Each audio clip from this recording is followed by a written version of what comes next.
New Mexico Territory, 1876. The howling wind carried Ellen Carter's screams away like autumn leaves.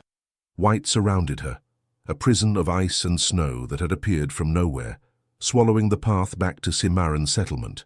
Her horse had bolted an hour earlier, spooked by the sudden ferocity of the blizzard. "Hello," she called out, her voice thin against the roar of the storm. "Anyone there?" The cold bit through her woolen coat as if it were made of paper. Ellen pulled her scarf tighter, knowing with grim certainty that if she stopped moving, she would never move again. The December sun was already sinking behind the Sangre de Cristo mountains, taking with it what little warmth it had provided.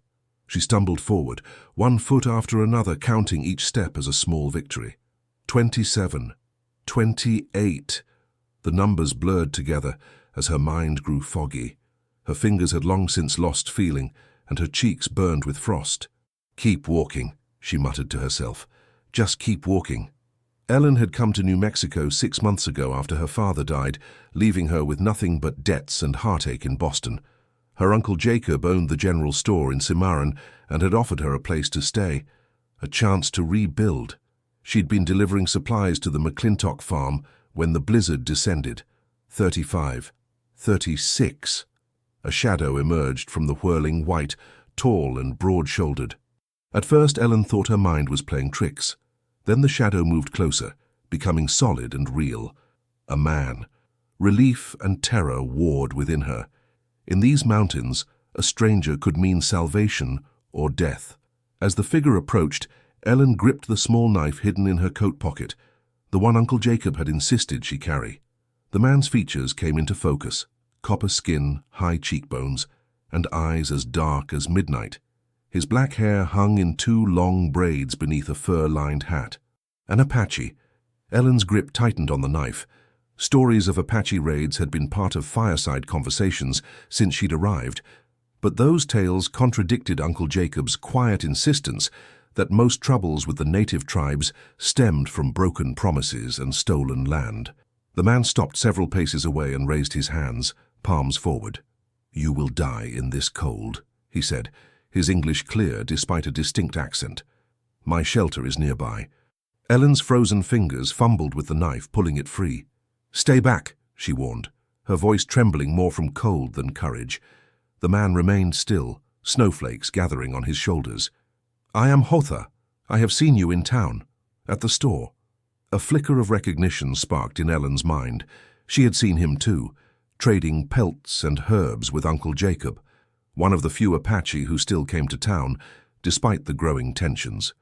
"The storm worsens," Hotha said, nodding at the darkening sky. "You have maybe 1 hour before freezing. My cabin is just beyond those trees." Ellen wavered, the knife heavy in her numb hand. Death by cold or trusting a stranger, neither option appealed, but the brutal arithmetic of survival was clear. "How do I know I can trust you?" she asked, her breath clouding between them. "You don't," he answered simply. "But the mountain doesn't care who trusts whom. It kills without mercy." A particularly vicious gust nearly knocked Ellen off her feet. Hotha reached out instinctively, his strong hand catching her arm, steadying her. The moment stretched between them, his warm grip through her coat, her knife still pointed at him. Finally, Ellen lowered the blade. "Lead the way." Hotha nodded once, then turned, breaking trail through the snow. Ellen followed in his footsteps, each one requiring all her remaining strength. They pushed through a dense stand of pines, and suddenly a small log cabin appeared, nestled against the mountainside. Smoke drifted from its chimney, a promise of warmth that nearly brought tears to Ellen's eyes. Hotha pushed open the heavy wooden door, gesturing for Ellen to enter. Heat from a crackling fire washed over her, so intense after the biting cold that it stung her frozen skin. The cabin was simple but neat. One main room with a stone fireplace, a wooden table with 2 chairs, shelves lined with provisions, and a curtained-off area she presumed was for sleeping. "Sit," Hotha said, pointing to a chair near the fire. "I will prepare tea." Ellen sank down, her legs finally giving out. As warmth slowly returned to her limbs, pain followed, the price of nearly freezing to death. She watched Hotha move around the cabin with practiced efficiency, hanging a small kettle over the fire. "Thank you," she managed, teeth chattering. I would have died out there. Hotha nodded, his expression unreadable. The storm came quickly. Even those born to these mountains respect its power. He handed her a steaming cup, and Ellen wrapped her aching fingers around it gratefully. The tea was bitter but warming, with hints of pine and something else she couldn't identify. "How long will the storm last?" she asked, dreading the answer. Hotha moved to the window, wiping away frost to peer outside. The wind howled in response, rattling the glass. 3 days, maybe 4, he said, turning back to face her. "You will stay until it passes." It wasn't a question, but a statement of fact. Ellen opened her mouth to protest, then closed it again. There was nowhere else to go, no alternative, but to accept his hospitality. "My uncle will worry," she said instead. "Jacob Carter, from the general store." "The kind man with the white beard," Hotha nodded. "He knows the mountains. He will understand you sought shelter." Ellen studied Hotha as he moved about, preparing a simple meal. He was younger than she had first thought, perhaps 30 or so. His movements were fluid and deliberate, like those of a man accustomed to conserving energy. Despite his imposing height and obvious strength, there was a gentleness to his actions that gradually eased her fears. "You live here alone?" she asked, surprised at the neatness of the cabin. A shadow passed across Hotha's face. "Yes, alone." Something in his tone warned Ellen not to press further. She sipped her tea, wincing as painful tingles shot through her thawing fingers. Hotha noticed her discomfort. He set down the wooden spoon he was using to stir a pot of stew and approached her, crouching to examine her hands. "May I?" he asked, his deep voice soft. Ellen hesitated, then nodded, extending her reddened fingers. His touch was surprisingly gentle as he turned her hands over, examining them carefully. "No frostbite," he pronounced, "but close." He rose and retrieved a small clay pot from a shelf. Opening it revealed a salve that smelled of pine and herbs. "This will help with the pain." His fingers were warm and calloused as he carefully applied the salve to her hands. Ellen found herself studying his face, the strong line of his jaw, the tiny scar above his right eyebrow, the way his lashes cast shadows on his cheeks as he concentrated on his task. "Thank you," she said again, suddenly aware of how close they were. "For everything." Hotha met her gaze for a moment, and Ellen saw something flicker in those dark eyes, a recognition perhaps, or a memory. Then he straightened and returned to his cooking. "Rest now," he said, his back to her. "The storm has only begun." Outside, the wind shrieked between the trees like a woman mourning, while inside the fire crackled and popped in the hearth. Ellen closed her eyes, exhaustion claiming her at last. Her last conscious thought was of how strange life could be, that she should feel safer now in a stranger's cabin than she had during her desperate journey through the storm. 3 days, he'd said. 3 days until she could return to Cimarron and the familiar world she knew. It seemed both an eternity and no time at all. Ellen woke to the smell of coffee and the soft sounds of movement. For a disorienting moment, she couldn't remember where she was. Then the events of the previous day crashed back. The blizzard, the freezing cold, and Hotha. She had fallen asleep in the chair by the fire, but now found herself on a narrow cot in the curtained-off section of the cabin, covered with thick furs. Outside, the storm still raged, battering the cabin with gusts that made the timbers creak in protest. Pushing aside the curtain, Ellen found Hotha stoking the fire, his broad back to her. Morning light filtered weakly through the frost-covered windows, casting the cabin in a pale, ethereal glow. "You moved me," she said, her voice still rough from sleep. Hotha turned, nodding once. "You needed proper rest." "Where did you sleep?" Ellen asked, suddenly self-conscious. He gestured toward the bearskin rug near the fire. "I have slept in worse places." Ellen smoothed down her rumpled dress, acutely aware of her disheveled appearance. "I've imposed on you enough. I shouldn't take your bed." "It is nothing," he replied, pouring coffee into a tin cup and offering it to her. "The storm will not relent today. We must be patient." Ellen accepted the cup gratefully, wrapping her fingers around its warmth. The cabin felt different in daylight, smaller, more intimate. Being alone with a man she barely knew should have frightened her, yet fear was not what she felt when she looked at Hotha. "Have you lived here long?" she asked, trying to fill the silence with conversation. Hotha was quiet for so long that Ellen thought he might not answer. Finally he spoke, his voice low. 2 years. Before that, I lived with my people. Why did you leave? The question hung in the air between them. Hotha moved to the window, wiping away frost to peer out at the swirling snow. His profile was sharp against the white backdrop, his expression distant. I lost someone, he said simply. It was better to be alone. The weight of unspoken grief in those few words silenced Ellen's curiosity. She understood loss, had felt it keenly when her father died, leaving her adrift in a world that suddenly seemed too large and uncaring. I'm sorry, she offered quietly. Hotha turned from the window, his dark eyes finding hers. Your uncle. He speaks of you with pride. Says you are brave to come so far from your home. Ellen was surprised. You've talked with my uncle about me. A hint of a smile touched Hotha's lips. Jacob Carter talks of little else since you arrived. He showed me your likeness once, a small painting. Ellen remembered the miniature portrait her father had commissioned for her 21st birthday, just months before his death. She'd given it to Uncle Jacob when she arrived in Cimarron. He is worried you will not stay, Hotha continued, moving to the fire to add another log. That the territory is too wild for a Boston lady. Ellen felt a flash of defensiveness. I'm not as delicate as he thinks. No, Hotha agreed, studying her with those penetrating eyes. You are not delicate. But this land, he gestured toward the window.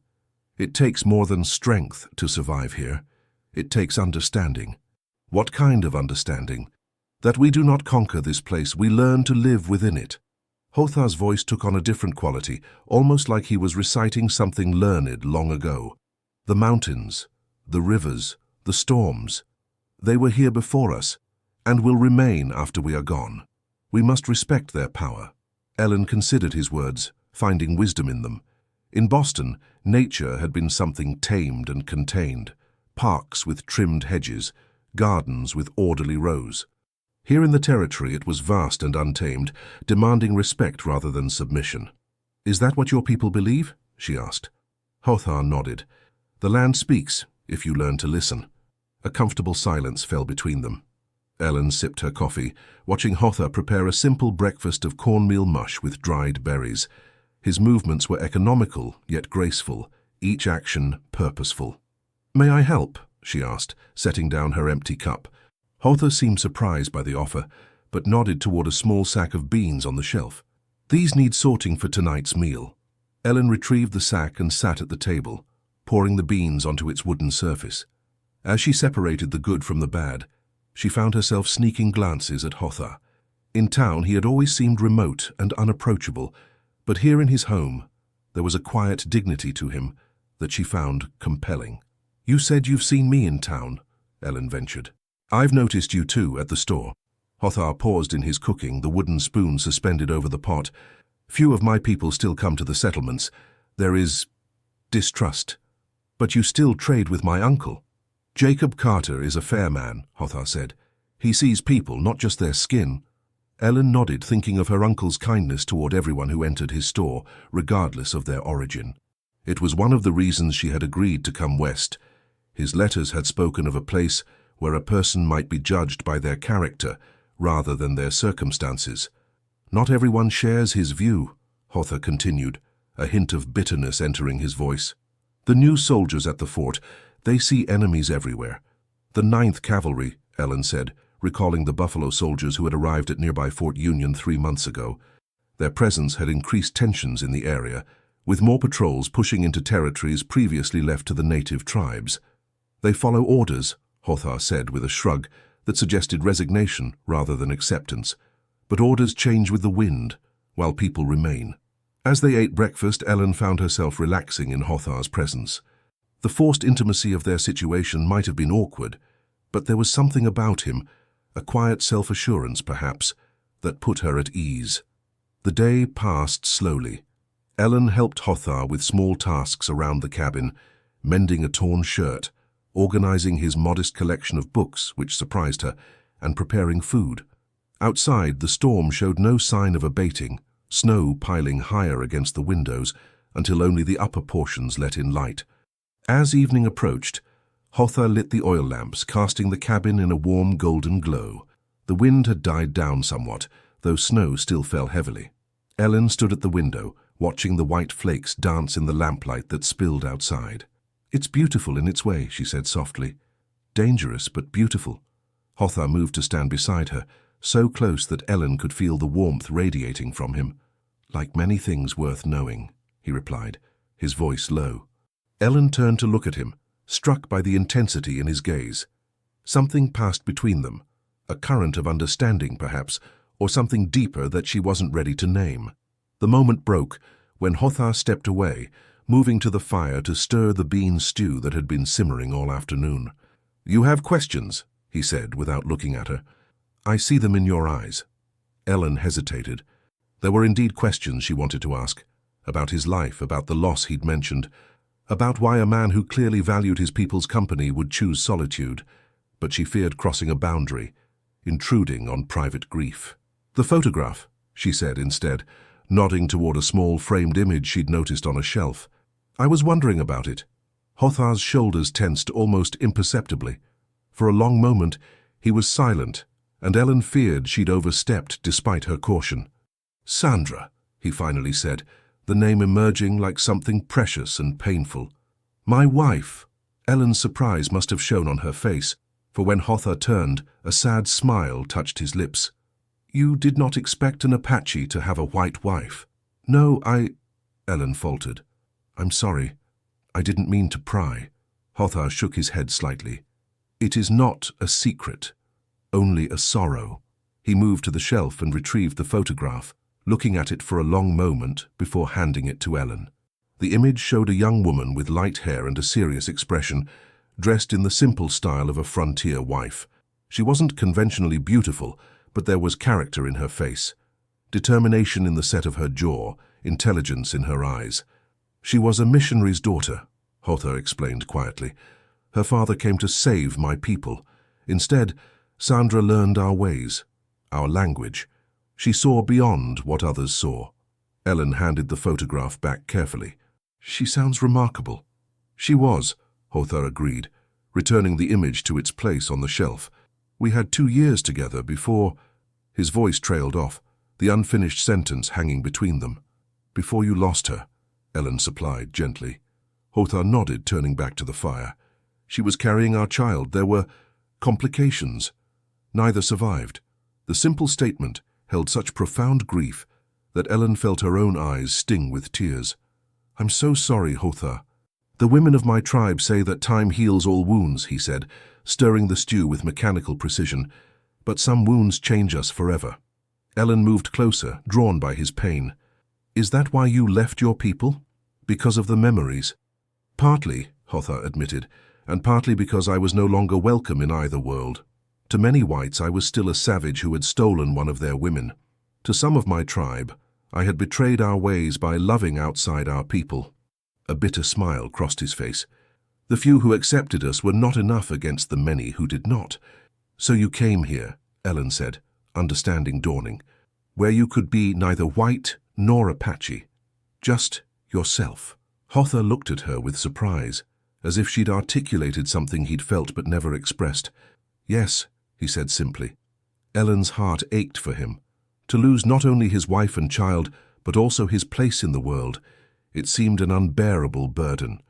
Yet he had survived, carved out this quiet existence on the mountainside. "Your uncle was kind during that time," Hotha added unexpectedly. "He gave us credit at the store when others refused to trade with us. After Sandra died, he still welcomed me when I came to town." Another piece of the puzzle fell into place for Ellen, her uncle's defense of the Apache, his particular concern for Hotha. They ate dinner in companionable silence, the only sounds the crackling of the fire and the occasional moan of the wind. Ellen found herself studying Hotha's hands as he ate, strong, capable hands that moved with surprising grace. After they'd finished, Hotha retrieved a small wooden flute from a shelf. "Do you mind?" he asked, gesturing with the instrument. Ellen shook her head. "Please." Hotha settled by the fire and began to play, a hauntingly beautiful melody that seemed to capture the loneliness of the mountain and the melancholy of loss. Ellen closed her eyes, letting the music wash over her. It spoke of things for which there were no words, grief and hope intertwined, beauty emerging from sorrow.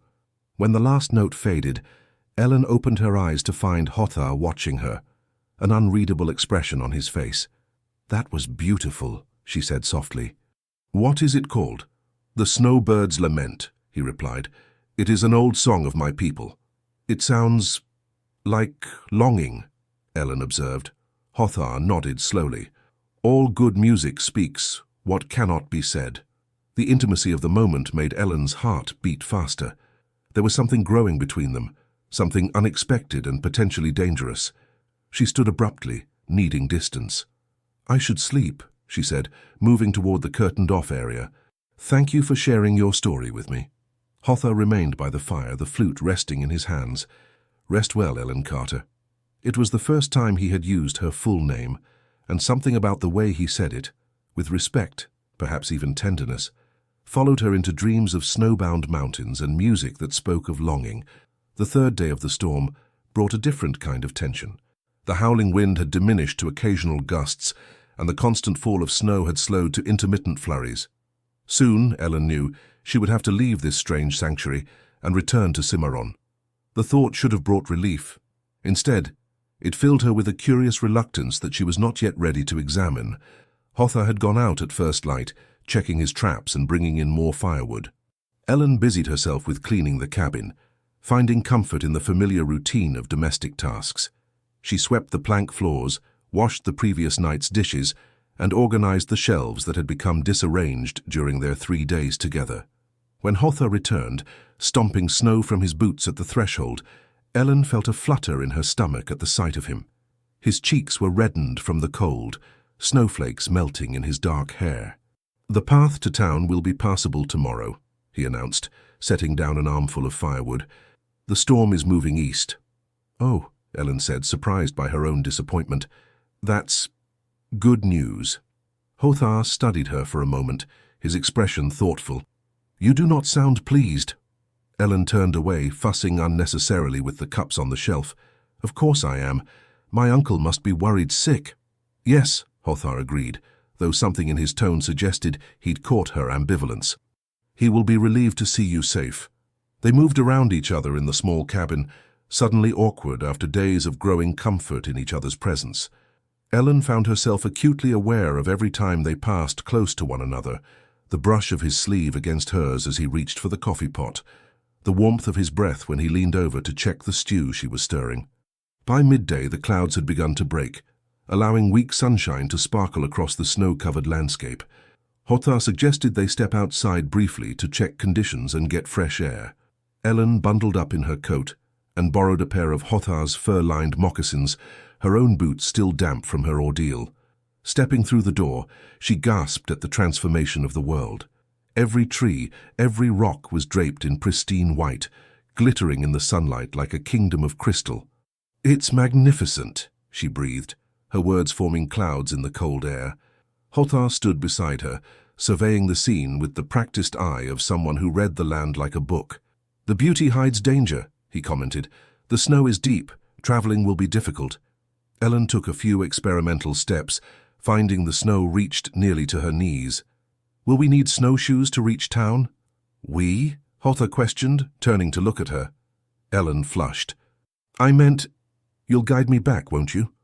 "Of course," he said, his dark eyes intent on her face. "I would not let you travel alone." They stood in silence for a moment, surrounded by the hushed grandeur of the snow-covered mountains. In the distance, a woodpecker's rhythmic tapping echoed through the trees, the only sound besides their breathing. "I've never seen anything like this," Ellen admitted. "In Boston, the snow is swept away as quickly as it falls.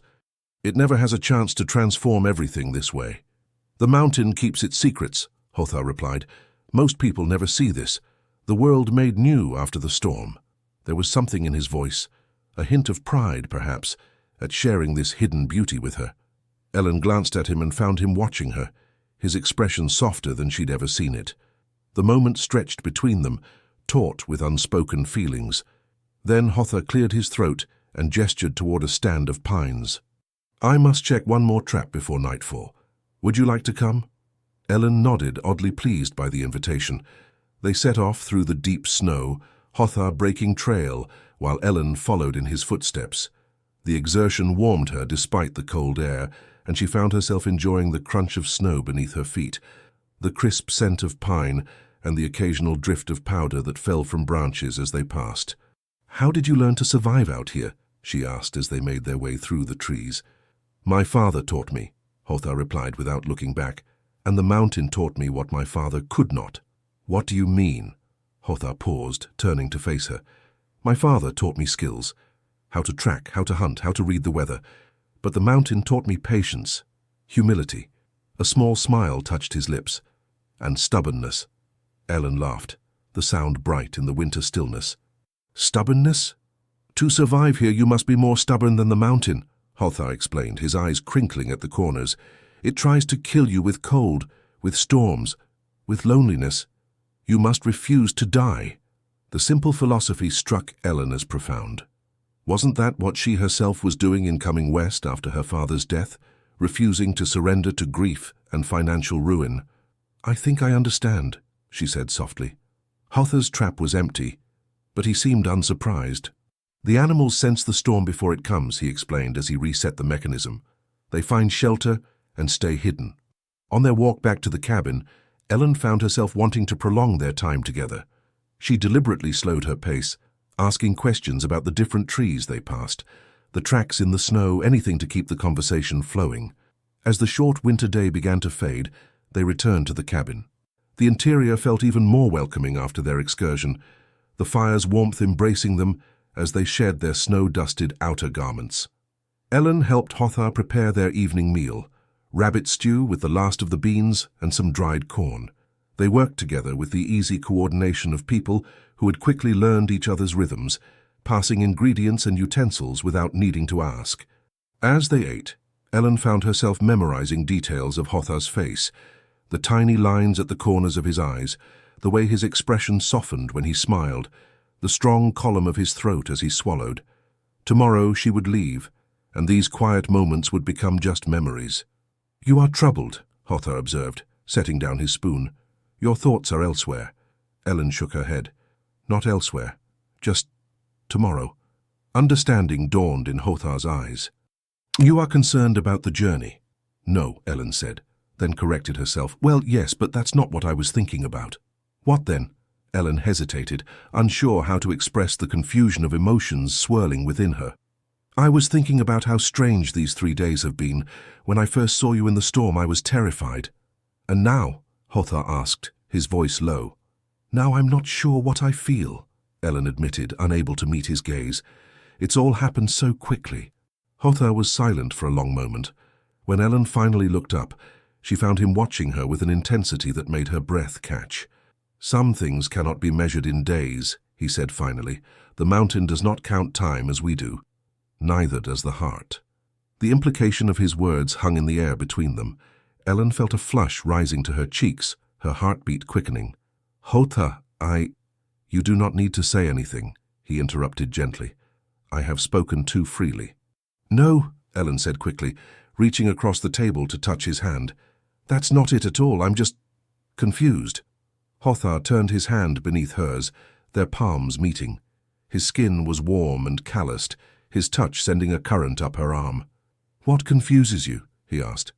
Ellen struggled to find words for the tumult of her feelings. "Everything. How quickly this happened.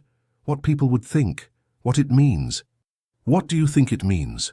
Hotha's question was direct, his gaze unwavering.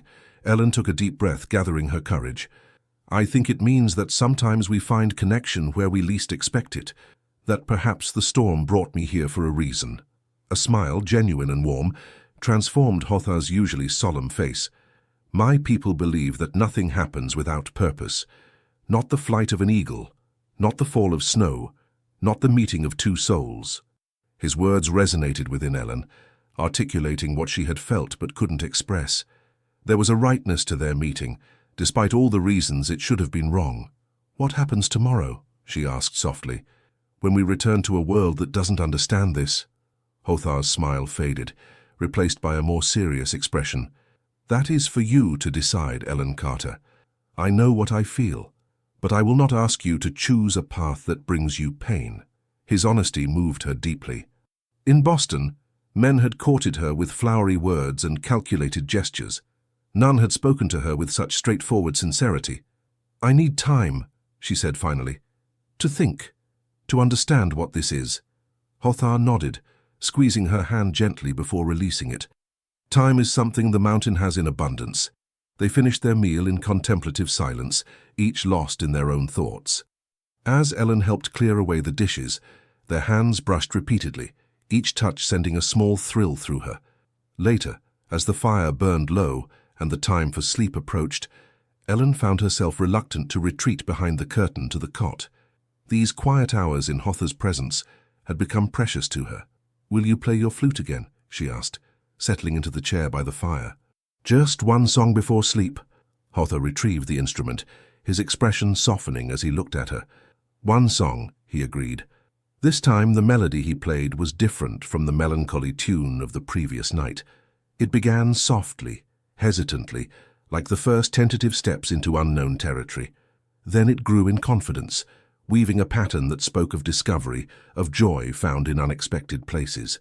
Finally, it resolved into a simple, haunting refrain that seemed to ask a question without words. When the last note faded, Ellen found tears in her eyes, moved by the emotion Hotha had conveyed through the simple wooden flute. "What is that called?" she asked, her voice barely above a whisper. Hotha lowered the flute, his dark eyes meeting hers across the firelit space. "It has no name," he said. "I made it just now." The realization that he had composed the piece in that moment, perhaps even for her, made Ellen's heart swell with emotion. Without consciously deciding to move, she found herself rising from her chair and crossing to where he sat. Hotha looked up at her, a question in his eyes. Ellen answered by gently taking the flute from his hands and setting it aside. Then, gathering all her courage, she leaned down and pressed her lips to his. The kiss was brief, just a moment of connection, but it changed everything. When Ellen drew back, she saw wonder in Hotha's expression, followed by a warmth that made her knees weak. "I should go to bed," she whispered, suddenly shy. "We have a long journey tomorrow." Hotha nodded, though reluctance was clear in his eyes. "Sleep well, Ellen Carter."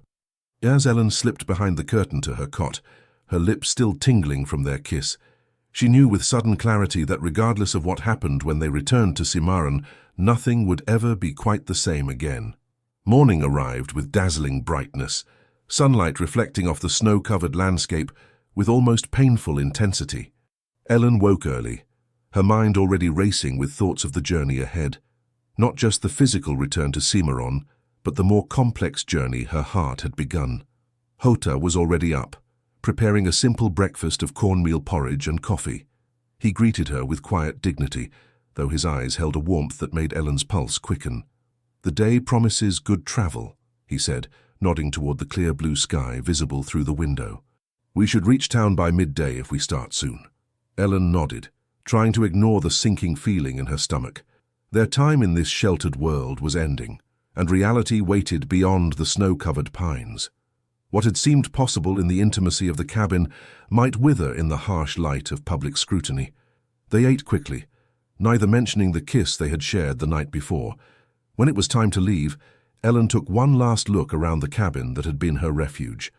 In just 3 days it had become more familiar to her than her room at Uncle Jacob's house. "Thank you," she said softly, turning to Hotha. "For everything." Hotha inclined his head slightly, his expression solemn. "The mountain brought you here. I merely opened my door." Ellen smiled at his modesty. "Well, thank the mountain for me too, then."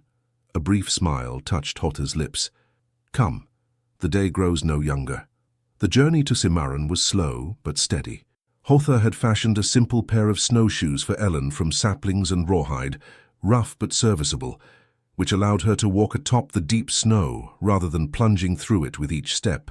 Even so, the going was difficult, and Ellen was grateful for Hotha's strength when he occasionally took her hand to help her over fallen trees or across narrow ravines.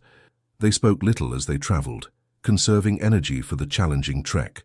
Yet Ellen found the silence between them comfortable rather than awkward. Occasionally, Hotha would point out animal tracks or interesting features of the landscape, his deep voice rumbling explanations that Ellen absorbed eagerly. As they descended from the higher elevations, The snow grew less deep. By mid-morning they had reached a well-traveled road where previous travelers had packed down a passable trail. In the distance, smoke from chimneys marked the outskirts of Cimarron. Ellen felt her stomach tighten with anxiety. Soon they would re-enter the world of social expectations and prejudices. The easy companionship they had developed would be tested by disapproving stares and whispered comments. As if sensing her thoughts, Hotha paused, turning to face her. "From here you can follow the road safely. Perhaps it would be better if I did not accompany you into town." The suggestion stung more than Ellen expected. "Are you ashamed to be seen with me?" Surprise flickered across Hotha's features. "No, never that, but I thought perhaps you—" "I'm not ashamed either," Ellen interrupted, her chin lifting slightly. "You saved my life, Hotha. I won't pretend otherwise to spare people's sensibilities." A slow smile spread across Hotha's face, warming his usually serious expression. "You have the spirit of a warrior, Ellen Carter." They continued together, though Ellen noticed Hotha growing more reserved as they approached the settlement. His posture straightened, his expression became guarded, and the easy openness he had shown in the cabin disappeared behind a mask of careful neutrality. The change saddened Ellen, though she understood its necessity. This was the armor Hotha wore among those who saw him as merely the Apache, rather than the complex, gentle man she had come to know. As they entered Cimarron proper, heads turned. Ellen was acutely aware of the stares, the whispers, the quick judgments being formed. She walked taller in response, deliberately staying close to Hotha's side. They had nearly reached the general store when a voice called out from across the street. "Ellen, thank heavens!" Uncle Jacob came rushing toward them, his white beard disheveled and dark circles under his eyes, suggesting sleepless nights of worry. He embraced Ellen tightly, then held her at arm's length to examine her for injury. "Are you hurt? When the storm hit and you didn't return, I feared the worst." "I'm fine, Uncle," Ellen assured him. "Truly. If not for Hotha, I would have frozen to death. He found me in the blizzard and took me to his cabin until it was safe to travel." Jacob turned to Hotha, genuine gratitude in his weathered face. "Thank you, my friend. I am in your debt." Hotha inclined his head slightly. "There is no debt between friends, Jacob Carter." The simple exchange warmed Ellen's heart. Her uncle at least saw Hotha as a man worthy of respect rather than suspicion. "Come inside, both of you," Jacob said, gesturing toward the store. "You must be exhausted from the journey." Ellen glanced at Hotha, who hesitated briefly before nodding his agreement. They followed Jacob into the store, where the warmth and familiar smells of coffee, leather, and dried goods enveloped them. The few customers inside fell silent at their entrance, their curious gazes moving from Ellen to Hotha and back again. Ellen felt a surge of protective indignation at the barely concealed suspicion in their expressions. Jacob, ever the diplomat, smiled broadly. "My niece is safely returned thanks to the bravery of our friend Hotha. Now who needs help finding something?" His cheerful question broke the awkward silence, and gradually the customers returned to their business, though Ellen noticed several whispering behind raised hands. Jacob led them to the small room at the back of the store, where he took his meals and conducted private business. He insisted on preparing fresh coffee and setting out bread and jam for them, brushing aside Ellen's protests that they had eaten before leaving the cabin.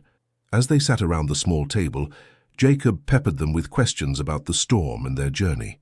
Ellen let Hotha answer most of them, watching how her uncle listened with genuine interest and respect to the Apache's measured responses. Eventually, Jacob was called back to the store by a customer requiring assistance. As he left, he squeezed Ellen's shoulder affectionately. "Rest here as long as you need, my dear. We'll talk more later." When they were alone, the atmosphere in the small room changed. The careful distance Hotha had maintained since they'd approached town seemed to waver, his dark eyes softening as they met Ellen's. "Your uncle is a good man," he said quietly. Ellen nodded. "One of the best. He doesn't care what others think." "A rare quality," Hotha observed, his gaze dropping to his coffee cup, "and a dangerous one at times." The implication was clear. In a frontier town like Cimarron, going against public opinion could have consequences, especially when it came to relations between whites and natives. "Hotha," Ellen began, her voice low but determined. "What happened in the cabin?" "Need not follow us here," Hotha interrupted gently. "I understand, Ellen. No, you don't, she countered, leaning forward. I was going to say that what happened there wasn't just because we were isolated together. It wasn't gratitude or confusion or anything but real. Hotha's expression remained carefully neutral, though something flickered in his eyes. Hope, perhaps quickly guarded. The world outside the mountain is different. What seems clear in isolation becomes complicated among others. I know that, Ellen acknowledged, but my feelings don't change because we're now in town instead of your cabin. And what are those feelings? Hotha asked, his voice dropping to barely above a whisper. Before Ellen could answer, the door opened and Jacob returned, accompanied by a tall, uniformed man whose bearing identified him as military, even before Ellen noticed the insignia of a lieutenant on his blue uniform. Ellen, my dear, Jacob said, his voice carefully neutral. Lieutenant Davis from Fort Union has been helping organize search parties for you. He'd like to speak with you. The lieutenant stepped forward, removing his hat to reveal close-cropped dark hair. He was handsome in a conventional way, with regular features and confident bearing. Miss Carter, he said with a slight bow, I'm relieved to find you safe. When your uncle reported you missing, we feared the worst. Ellen stood, offering her hand. Thank you for your concern, Lieutenant. As you can see, I'm perfectly well, thanks to Mr. Hotha. Davis's gaze shifted to Hotha, who had also risen to his feet. The lieutenant gave a curt nod, his expression cooling noticeably. Yes, your uncle mentioned that. Fortunate you were found before the worst of the storm. The deliberate dismissal of Hotha's role made Ellen bristle, but before she could respond, Jacob intervened smoothly. Lieutenant Davis arrived just yesterday with a patrol, he explained. They've been checking on outlying homesteads affected by the blizzard. Indeed, Davis agreed, returning his attention to Ellen. The 9th Cavalry takes its responsibility to protect the citizens of the territory very seriously. There was something in his tone, a subtle emphasis on citizens, that clearly excluded Hotha from that protection. Ellen felt her dislike for the man growing by the second. How admirable, she said coolly, though in this case it was a citizen of the territory who needed protection from one of its soldiers. Davis's brow furrowed. I beg your pardon. Nothing, Ellen said quickly, catching her uncle's warning glance. Just thinking aloud. If you'll excuse me, Lieutenant, I'm rather tired from my journey. The lieutenant bowed again, though his expression had grown more reserved. Of course. Perhaps when you've rested you might allow me to call on you. I'd like to hear more about your adventure. The presumption irritated Ellen, but she nodded non-committally. Perhaps. Good day, Lieutenant. After Davis had left, Jacob sighed heavily. That man has been nothing but trouble since he arrived. Seems to think every Apache off the reservation is planning an uprising. Is that why there have been more patrols? Hotha asked quietly. Jacob nodded. Davis has the ear of the fort commander, convinced him that stricter enforcement of reservation boundaries is needed for security. The disgust in his voice was evident. Ellen looked at Hotha, concerned by this news. Does that affect you? My cabin is on disputed land, Hotha explained. The treaty lines have been redrawn 3 times in as many years. What was Apache territory yesterday may be claimed for settlement tomorrow. The implications troubled Ellen deeply. Hotha's mountain sanctuary, the place that had saved her life, might not be his to keep if men like Lieutenant Davis had their way. That's not right, she said, anger coloring her voice. You've lived there for years. They can't just— They can, Hotha interrupted, his voice resigned but not bitter. And they have many times before. Jacob cleared his throat uncomfortably. These are matters for another day. Ellen, you should rest. Hotha, will you stay in town tonight? The back room above the store is available. Hotha shook his head. Thank you, but no. I should return before dark. At least take some supplies, Jacob insisted. On the house. While Jacob and Hotha went to gather provisions, Ellen remained in the back room, her mind whirling with all that had happened. The simple clarity she had felt in Hotha's cabin was already being clouded by the complexities of Cimarron society. Lieutenant Davis's barely disguised contempt, the whispers of the store customers, the hint of trouble brewing at Fort Union, all served to remind her that what had begun to grow between her and Hotha would face obstacles far more challenging than a blizzard. When Hotha returned to say goodbye, they were briefly alone again. Ellen felt the weight of unspoken words between them. When will I see you again? she asked, surprised by her own boldness. Hotha's expression softened. I come to trade every second Tuesday, but Ellen— He hesitated, choosing his words carefully. What began in the mountains should perhaps stay there. Your life here will be easier without complications. Is that what I am to you? A complication? Ellen asked, hurt by his words. No, Hotha replied, his voice dropping.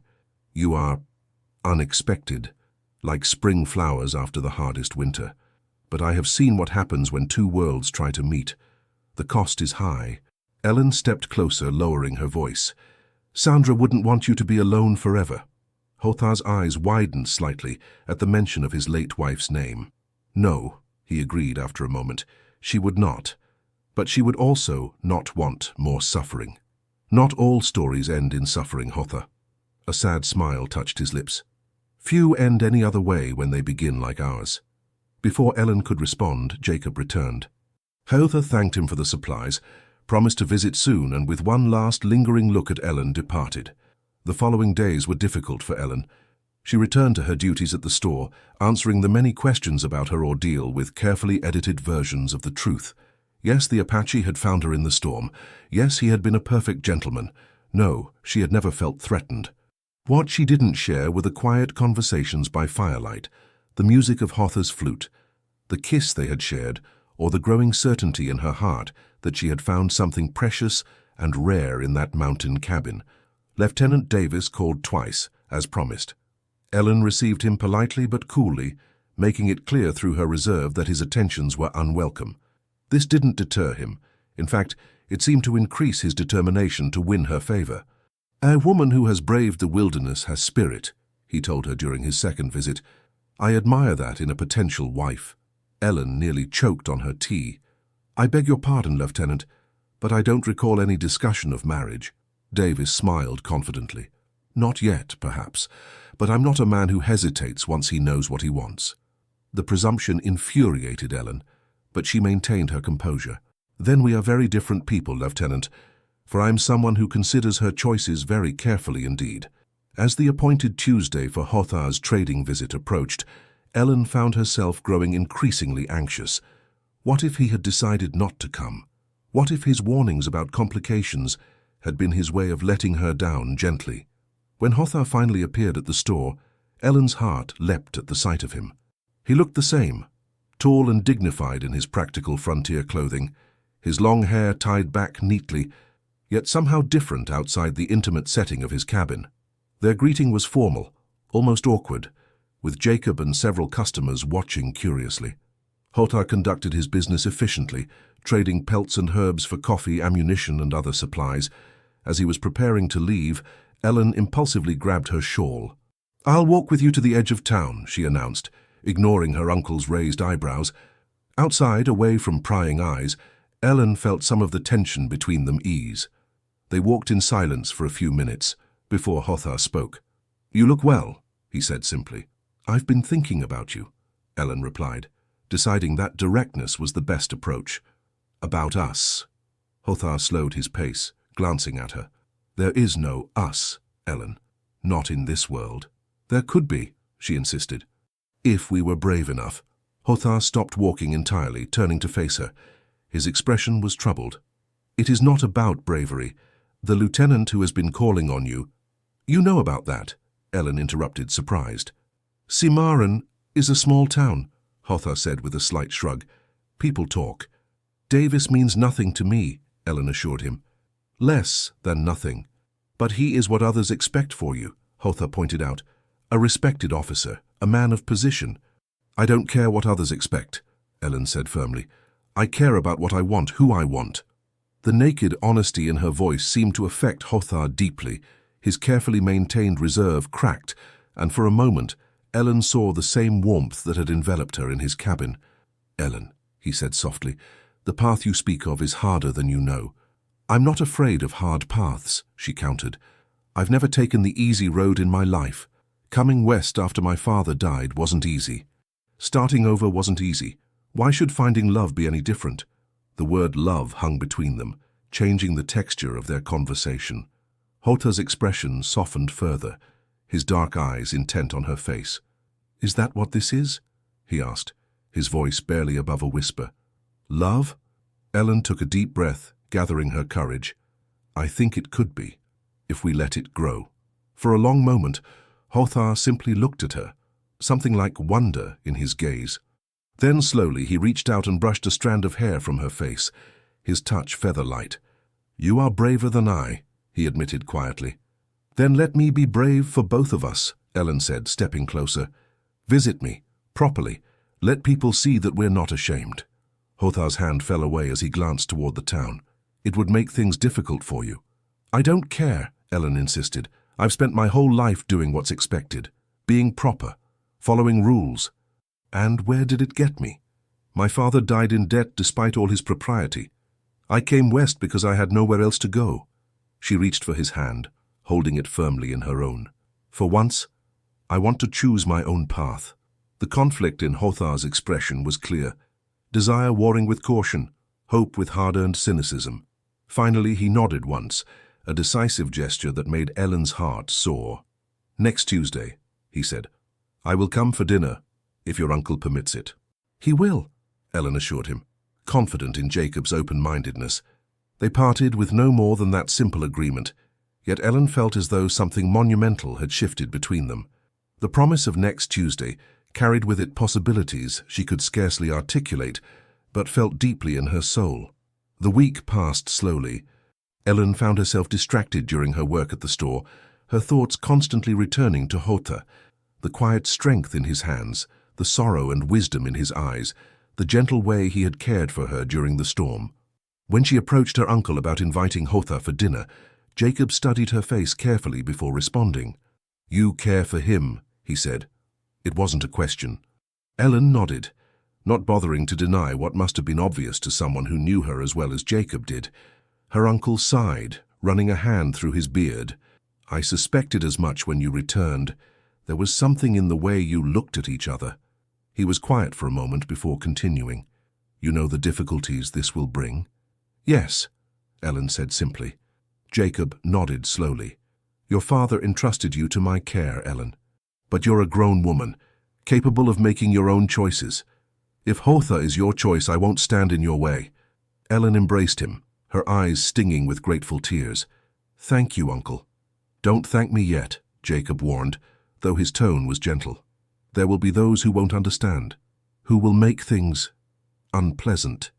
I know, Ellen acknowledged, but I can't let fear of what others might think determine my happiness. Jacob smiled sadly. You sound like your mother. She had the same stubborn streak. The dinner was arranged for the following Tuesday. Ellen spent the day in a state of nervous anticipation, preparing a special meal and taking extra care with her appearance. When Hotha arrived, dressed in his best clothes and carrying a small bundle wrapped in deerskin, Ellen felt her heart swell at the sight of him. Their dinner was pleasant, if somewhat reserved. Jacob made efforts to keep the conversation flowing, asking Hotha about hunting conditions and the weather in the higher elevations. Ellen spoke of her work in the store and her growing fondness for New Mexico territory. After the meal, Jacob tactfully excused himself to check on something in the storeroom, leaving Ellen and Hotha alone in the small dining area. For you, Hotha said, presenting Ellen with the deerskin bundle he had brought. Unwrapping it, Ellen found a small wooden carving of a snowbird, intricately detailed with wings outstretched as if in flight. It's beautiful, she said softly, running her fingers over the smooth wood. Did you make this? Hotha nodded. From the pine that grows near my cabin, the same wood as my flute. Thank you, Ellen said, deeply moved by the gift and its symbolism. The snowbird, like the melody he had played for her, a reminder of their time together in the storm. Ellen, Hotha began, his voice serious. Before this goes further, there is something you should know. Ellen set the carving down carefully, giving him her full attention. What is it? The lieutenant, Davis, came to my cabin yesterday. Ellen's eyes widened in surprise. Why would he do that? To deliver a warning, Hotha said, his expression grave. He knows about us, or suspects at least. He said that Apache men who develop improper relations with white women tend to meet unfortunate accidents. Anger flashed through Ellen. He threatened you. That's outrageous. We should report him to... To whom? Hotha interrupted gently. The army? The territorial governor? Who would take the word of an Apache over that of a decorated officer? The bitter truth of his question silenced Ellen's protests. This was the reality they faced, a system that was inherently stacked against them. I won't let him intimidate us, she said finally. This is exactly why I've always hated society's rules. They exist to keep people in their supposed places. Hotha reached across the table, taking her hand. I tell you this not to discourage you, but because you deserve to know what we face. If you choose to walk away now, I would understand. Ellen squeezed his hand firmly. I'm not walking away, Hotha. Not from this. Not from you. The relief in his eyes was palpable. Then we will face whatever comes together. In the weeks that followed, Ellen and Hotha cautiously built their relationship in the public eye. He came to town more frequently, not just for trading, but to escort Ellen on walks along the river, or to join her and Jacob for meals. Each time they endured the stares and whispers of the townspeople, some curious, some disapproving, a few openly hostile. Lieutenant Davis increased his patrols near Hotha's cabin, a thinly veiled form of harassment that Hotha endured with stoic dignity. Twice, Ellen found herself on the receiving end of cutting remarks from the wives of army officers when she visited the fort settlement with her uncle. Yet for every door that closed to them, Ellen found unexpected allies. Mrs. Greenberg, the seamstress, invited them both to tea. Mr. Peterson, the blacksmith, loudly defended Hotha when someone made a derogatory comment in his shop. Slowly, a small circle of acceptance formed around them. One evening in early March, as the first hints of spring began to soften the winter landscape, Hotha took Ellen to a special place, a high meadow overlooking the valley where early wildflowers were just beginning to peek through the melting snow. As the sun set, painting the sky in brilliant oranges and purples, Hotha turned to Ellen, taking both her hands in his. In my tribe, he said softly, when a man asks a woman to be his wife, he offers her not promises of wealth or comfort, but a pledge of partnership, to walk beside her through all seasons, to share both bounty and hardship, to create a life that honors both their spirits. Ellen's heart began to race as she realized what he was saying. I cannot offer you an easy path, Hotha continued, his dark eyes serious, but I can offer you my heart, my protection, my respect, and my love for as long as I draw breath. Ellen Carter, will you walk this path with me? Will you be my wife? Tears of joy sprang to Ellen's eyes. Yes, she whispered, then louder. Yes, Hotha, I will walk with you through whatever comes. He drew her close, his kiss gentle yet filled with promise. When they finally parted, Ellen rested her head against his chest, listening to the steady beat of his heart. What will we do about Lieutenant Davis and his threats? She asked quietly. Hotha stroked her hair, his voice calm and resolved. We will not hide. We will not cower. We will live our truth and trust that it is strong enough to withstand those who would destroy it. And if it isn't? Ellen pulled back to look up at him. If they force you from your land or worse, then we will find another mountain, another valley, Hotha said simply. The world is large, and we need only a small corner of it to be happy. The wisdom and certainty in his words comforted Ellen. Whatever challenges lay ahead, and there would be many, they would face them together. The storm that had brought them together had taught her that sometimes the most unexpected paths led to the greatest joys. As twilight deepened around them, Ellen and Hotha remained on the hillside, planning their future, a future that would blend their separate worlds into something new and beautiful. A cabin expanded to make room for her books and his flutes. Children who would learn both their traditions, a life built on mutual respect and a love that had been forged in the crucible of a winter storm. 3 weeks later, they were married in a simple ceremony performed by the traveling circuit judge, a practical man who saw no reason to deny a license to 2 adults clearly determined to be together. Uncle Jacob stood as witness, beaming with genuine happiness for his niece. Lieutenant Davis was reassigned to Fort Laramie shortly after, following a strongly worded letter from Jacob to an old army friend with considerable influence. The threat he had represented faded, though others would surely arise in time. As spring fully claimed the land, Ellen moved to Hotha's cabin in the mountains. They expanded it together, adding a second room and a small garden plot where Ellen grew vegetables and herbs. Twice a month they traveled to town for supplies and to visit Jacob, who staunchly defended their union to anyone who questioned it. Some in Cimarron never accepted their marriage. Some of Hotha's tribe kept their distance, uncertain about his white wife, but gradually a small community formed around them, people who judged by character rather than convention, who valued the authentic bond between Ellen and Hotha over society's narrow expectations. In the years that followed, Ellen often thought back to that desperate moment in the blizzard when she had first seen Hotha emerging from the swirling snow. How easily their paths might never have crossed, if not for the storm that had seemed like such a disaster at the time.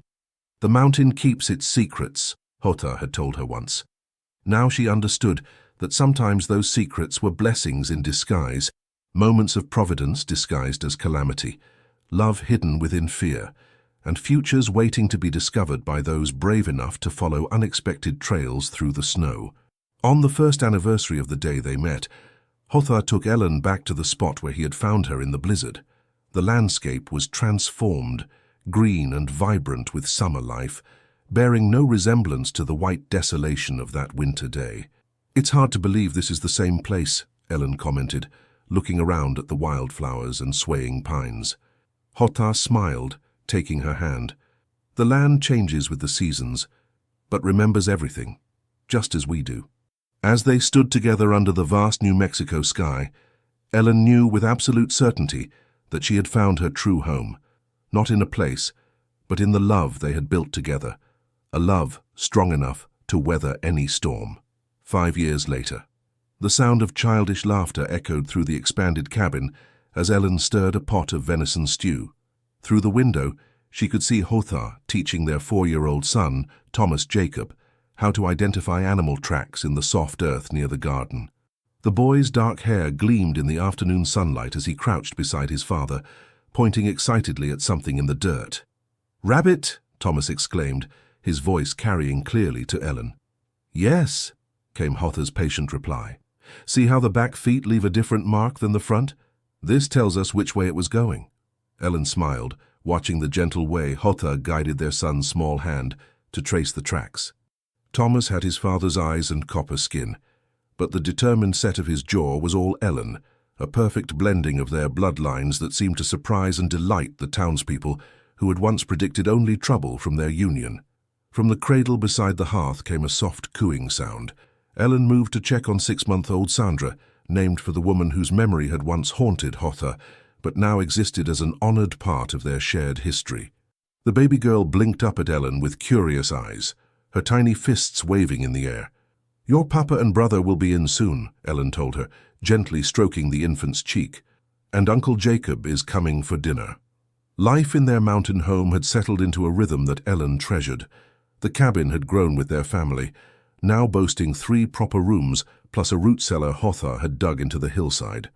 Ellen had established a thriving garden that supplied most of their vegetables, and she had even begun selling herbal remedies in Cimarron, using knowledge Hotha had taught her from his people's traditions, combined with the medical texts she ordered from back east. The front door swung open and Thomas burst in, his small face alight with excitement. "Mama, Papa showed me deer tracks and rabbit tracks and—" He paused, searching for the word, "and coyote tracks too." "Did he now?" Ellen smiled, bending to kiss the top of her son's head. "You'll be a tracker like your father soon enough." Hotha followed, carrying an armload of firewood. He set it down by the hearth and moved to Ellen's side, pressing a gentle kiss to her temple. "He learns quickly," he said proudly, nodding toward their son, who was now peering into the cradle at his baby sister. "Just like his mother." Ellen leaned into her husband's solid warmth. "Jacob's letter said he'll be bringing news from town. Apparently there's a new school teacher." Hotha's expression grew thoughtful. "You miss teaching the children at the settlement?" It wasn't a question, but Ellen nodded anyway. Before Thomas was born, she had briefly taught reading and arithmetic to the children of Cimarron. She'd given it up when her pregnancy advanced, intending to return, but the demands of motherhood had kept her home on the mountain. "Sometimes," she admitted, "but I wouldn't trade this life for anything." "Perhaps it is time for both," Hotha suggested. "Now that Sandra is older, you could teach at the settlement 1 or 2 days each week." Ellen looked up at him, surprised. "You've been thinking about this?" Hotha nodded, his dark eyes warm. I see how you light up when you teach Thomas his letters. That gift should be shared. The simple understanding in his words touched Ellen deeply. This was what had drawn her to Hotha from the beginning, his ability to see her completely, to value her desires as equal to his own. We'll talk to Jacob about it tonight, she decided. The sound of approaching hoofbeats announced her uncle's arrival. At 65, Jacob Carter remained hale and hearty, though his beard had grown completely white. He had finally taken on a partner at the general store, a young man named Williams, who handled most of the heavy lifting, allowing Jacob more time to visit his growing family on the mountain. Thomas ran to the door as Jacob dismounted, calling excitedly, "Uncle Jacob, I learned tracking today." Jacob swept the boy into a bear hug. "Did you now? A fine skill for a mountain boy to have." He set Thomas down and approached Ellen and Hotha, embracing them both warmly. "And how is my littlest niece today?" "Growing stronger every day," Ellen replied, leading him to the cradle where Sandra had fallen asleep. Just like her namesake must have been. A look of understanding passed between Hotha and Jacob, the shared memory of a woman they had both respected. Jacob nodded solemnly before his face broke into a broad smile. "I've brought presents," he announced, returning to his saddlebags. For Thomas there was a carved wooden horse, for Sandra a soft blanket sewn by Mrs. Greenberg, and for Ellen and Hotha the latest newspapers from Santa Fe and a letter that had arrived at the store.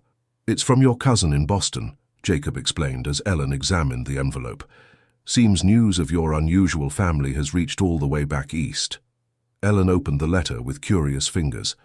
Her father's sister had all but disowned her when she'd written of her marriage to Hotha, calling it a disgrace to the family name. What could her cousin possibly want after 5 years of silence? As she read, her expression changed from wariness to surprise and finally to thoughtful consideration. "Rebecca is coming west," she told the men. "Her husband died last winter, and she's decided to make a fresh start. She asks if I might help her settle in Cimarron or nearby." "The Boston relatives are thawing, it seems," Jacob observed, accepting the cup of coffee Hotha offered him. "More likely she has nowhere else to turn," Ellen replied, though without bitterness. She knew too well how limited options could be for a woman alone. "She says she's trained as a nurse." "The settlement could certainly use one," Jacob noted. "Dr. Matthews is getting too old to handle everything himself." As they settled around the table for dinner, the conversation turned to changes in Cimarron. The railroad was coming closer, bringing both opportunity and conflict. New settlers arrived weekly, many with preconceived notions about the native tribes that had to be overcome. The uneasy peace between the army and the Apache was holding, but tensions simmered beneath the surface. "The new commanding officer at the fort is different from Davis, thank heavens," Jacob reported. "Colonel Hayward actually invited tribal representatives to discuss hunting boundaries last month. First time that's happened in years." Hotha nodded, though his expression remained cautious. "Words are easily spoken. Actions reveal true intent." "True enough," Jacob agreed. "But it's a start." After dinner, while Jacob entertained Thomas with stories of his seafaring days before coming west, Hotha and Ellen stepped outside to watch the sunset. The evening air was cool and fragrant with pine, the mountains around them painted gold by the fading light. "What are you thinking about Rebecca's letter?" Hotha asked, his arm around Ellen's waist. Ellen leaned her head against his shoulder. "That she'll find a very different woman from the proper Boston niece who left 5 years ago." "And will that trouble you?" Hotha's question was gentle, free of judgment. Ellen considered this. "No," she said finally. "I like the woman I've become here." "With you?" Hotha turned to face her, his hands framing her face with tender reverence. "I see in you now what I saw in that first moment through the snow. Courage, strength, and a heart that refuses to be bound by others' expectations." "I was pointing a knife at you," Ellen reminded him with a small laugh. "Yes," Hotha agreed, his eyes crinkling at the corners. "That too was admirable, under the circumstances." Their laughter mingled in the mountain air, a sound as natural and right as the wind through the pines or the distant call of an eagle. As twilight deepened around them, Ellen thought of the long, winding path that had brought them here, the blizzard that had nearly killed her but instead had given her a life beyond anything she could have imagined in Boston. "Do you ever regret it?" she asked softly. Taking in a half-frozen woman who disrupted your solitude and changed everything? Hotha's answer was to draw her close, his kiss as warm and certain as the day they had pledged their lives to each other. When they parted, his dark eyes held hers with unwavering devotion. "The storm brought you to me," he said simply. "I merely had the wisdom to recognize the gift." Inside the cabin, Thomas's delighted laughter rang out at one of Jacob's tales. Sandra's soft cries announced her awakening hunger. The everyday sounds of family life, once foreign to both Ellen and Hotha in their different solitudes, now formed the heart of their shared existence. As stars began to appear in the darkening sky, Ellen and Hotha returned to the warmth of their home, to the family they had created against all odds.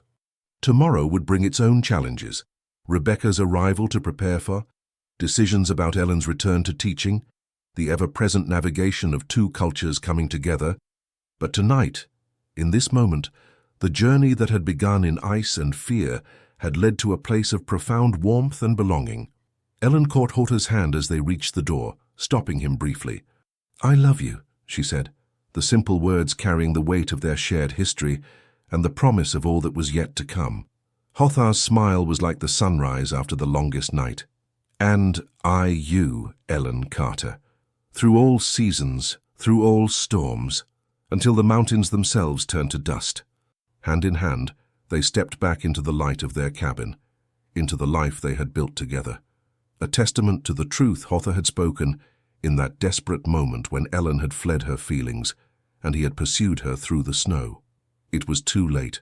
They had already fallen in love, and in that love they had found not just each other, but their true home. The end.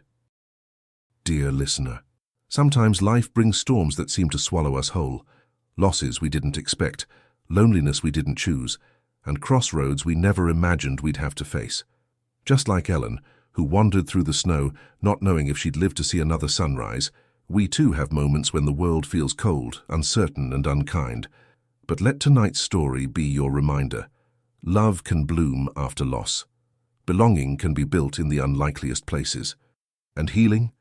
It often begins in the simplest things. A warm cup of tea just for you, a soft meal that feels like a hug, a deep, restful night's sleep, wrapped in peace, a good book by your side, or a story like this one, whispered just for your heart tonight. Healing can also come through your own gentleness toward others, through the kindness you give, the quiet understanding in your eyes, the helping hand you extend. That kind of goodness? It does wonders for the soul. Yours and everyone else's too. So breathe deeply tonight, dear friend. You've made it through so much already. Let go of worry. Let the silence wrap around you like a blanket. Know that you are not alone. You are cherished, seen, and needed. You are never too far gone to be found, never too old to be loved, and never too late to feel whole again. Sleep well tonight. You are protected. You are safe. You are loved.